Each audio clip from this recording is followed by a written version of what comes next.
Assalamualaikum warahmatullahi wabarakatuh. Perkenalkan, nama saya Rifki Nadira dari 2018 di kelas Gizi 5. Di video kali ini saya akan merepresentasikan literatur review survei konsumsi pangan dengan judul analisis validitas dan reliabilitas FFQ dan SQFFQ.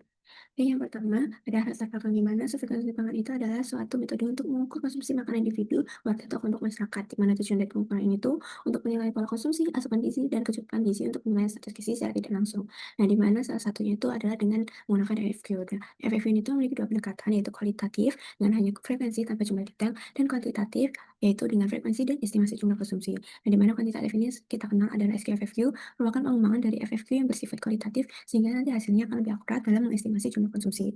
Nah, di suatu instrumen dibutuhkan validitas dan reliabilitas, di mana validitas itu adalah kemampuan instrumen mengukur kesesuaian tujuan, tepat, dan akurat. Nah, sedangkan reliabilitas adalah konsistensi dari hasil pengukuran.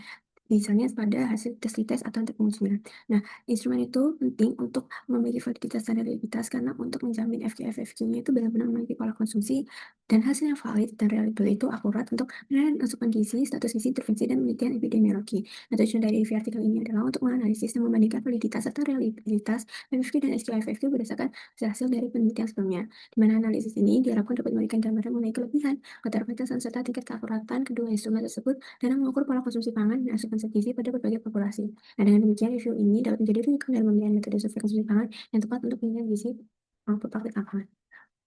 Baik, langsung saja ke FFQ, di mana FFQ saya mau pilih yaitu penelitian dari Bahwa Dietal 2021 di Qatar yang bertujuan untuk mengembangkan dan menguji kualitas serta reliabilitas FFQ sesuai dengan budaya lokal.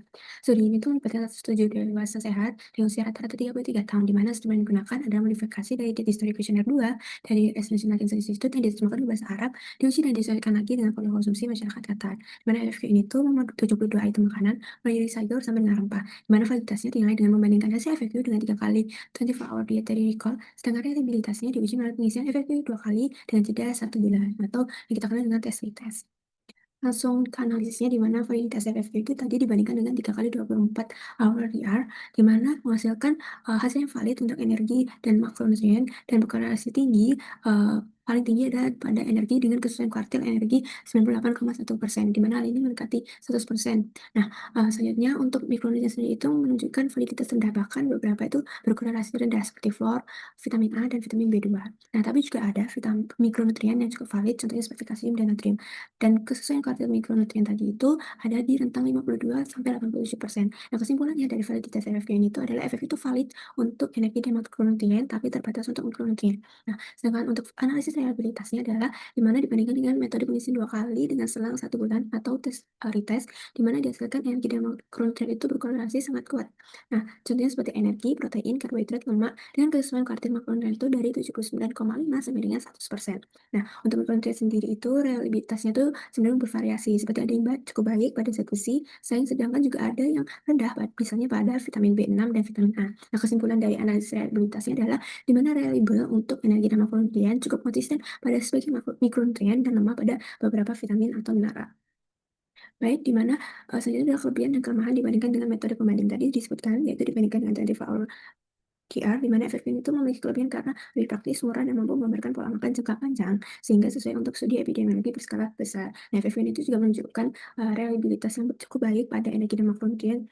Kelemahannya adalah tingkat akurasinya lebih rendah, terutama untuk mikronutrien, serta adanya kecenderungan overestimasi asupan. Nah, sementara itu, untuk pembandingan yaitu 24 hour GR, dianggap itu lebih detail dan akurat untuk mencatat asupan harian, tetapi kekurangannya memerlukan lebih banyak waktu, tenaga, serta bergantung pada kemampuan responden untuk mengingat kembali makanan apa yang sudah dikonsumsi pada 24 jam terakhir. Baik, selanjutnya lanjut ke analisis dari SQFFQ. Di sini saya menggunakan penelitian Riani et al. Tahun 2023 di Kabupaten Gorontalo, di mana ia mengembangkan dan menguji validitas serta reliabilitas SQFFQ untuk perempuan dewasa sekitar umur 30-90 tahun dengan prediabetes. Nah, di mana instrumen ini tuh mencakup 207 item dan dibagi pada 18 kelompok pangan termasuk makanan lokal seperti nasi, jagung, ubi kayu, serta olahan berbahan santan dan gula. Di mana untuk instrumen kali ini validitasnya diuji dengan korelasi pesan dan perbandingan dengan 2 kali 24 AUDR. Sedangkan untuk reliabilitasnya dinilai melalui batch dan tes retest dengan jeda 1 minggu.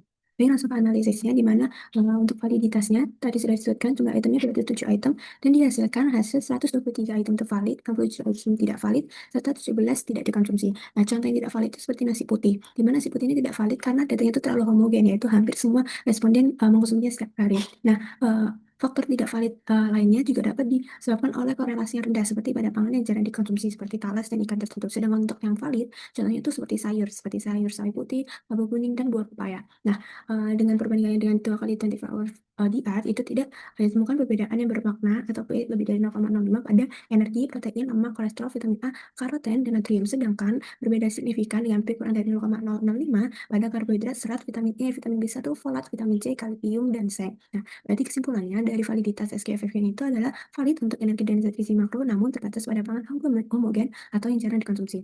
Nah, selanjutnya untuk reliabilitasnya, di mana tadi disebutkan bahwa akan ujikan dengan Cronbridge atau internal konsistensi dengan tes retest dengan jedanya itu 1 minggu. Nah, hasilnya itu dari 18 kelompok pangan ditunjukkan bahwa kelompok reliabilitas rendah itu terdapat 10 kelompok, 5 kelompok di reliabilitas sedang, dan 3 kelompok itu memiliki reliabilitas tinggi. Nah, tinggi itu contohnya seperti susu atau olahan, makanan olahan, minyak, olahan karbohidrat. Nah, untuk yang rendah ada di serelia, ikan atau seafood, dan kacang-kacangan, sedangkan untuk yang sedang ada di sayuran berwarna. Nah, dari hasil tes retestnya itu ditunjukkan tidak adanya perbedaan signifikan antara pengisian dari FFQ1 dan FFQ2 atau P-nya lebih dari 0,05, di mana dapat disimpulkan bahwa reliabilitas internal antar kelompok pangan bervariasi, namun secara keseluruhan SKFF ini konsisten bila digunakan secara berulang. Nah, kelebihan atau kelemahannya dibandingkan dengan metode banding, disebutkan tadi dibandingkan dengan 2 kali 24 hour diet, di mana menunjukkan hasil yang serupa untuk energi, protein, lemak, kolesterol, vitamin A, karoten, dan natrium dengan P lebih dari 0,05. Namun, berbeda signifikan pada karbohidrat, serat, vitamin E, vitamin B1, folat, vitamin C, kalium, dan seng dengan P kurang dari 0,065. Nah, di mana estimasi SKFFQ ini tuh cenderung lebih tinggi karena mencakup pangan lokal. Jadi, pangan lokal yang kaya serat, vitamin, dan mineral, sehingga responden itu cenderung dapat melaporkan konsumsi yang lebih detail. Nah, untuk uji tes retestnya dengan jeda 1 minggu itu tidak menunjukkan perbedaan juga yang signifikan atau P lebih dari 0,05, sehingga menegaskan bahwa konsistensi SKFF-nya baik. Nah, dengan demikian instrumen ini itu dinilai valid dan reliable meskipun masih memiliki keterbatasan pada pangan yang jarang dikonsumsi. Dan kesimpulannya adalah di mana SKFF itu sangat efektif jika digunakan untuk survei konsumsi pangan jangka panjang dengan kelebihan dan keterbatasan masing-masing.